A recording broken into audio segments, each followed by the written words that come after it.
Bonjour à toutes et à tous.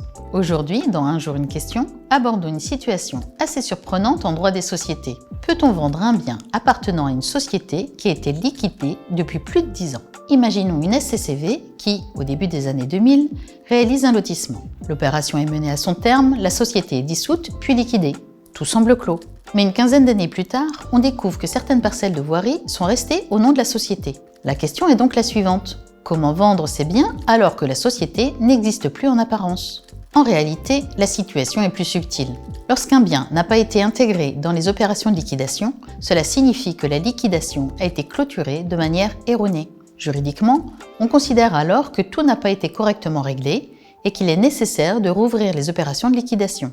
Mais concrètement, un problème se pose. La société n'a plus de représentant. Le liquidateur a reçu quitus de son mandat et personne n'est habilité à agir en son nom. La solution consiste alors à passer par le juge.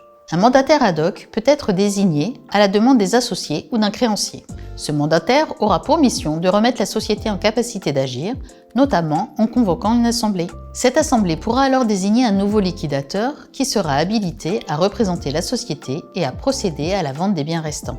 La vente pourra ainsi intervenir dans le cadre de cette liquidation réouverte. En résumé, même plusieurs années après sa disparition apparente, une société peut renaître juridiquement pour finaliser ce qui n'a pas été correctement liquidé. En droit des sociétés, une liquidation mal clôturée ne fait pas disparaître les problèmes, elle les reporte dans le temps. Cet épisode vous a plu? Partagez-le sans modération en attendant notre prochain numéro d'Un jour une question. À très bientôt pour un nouveau décryptage.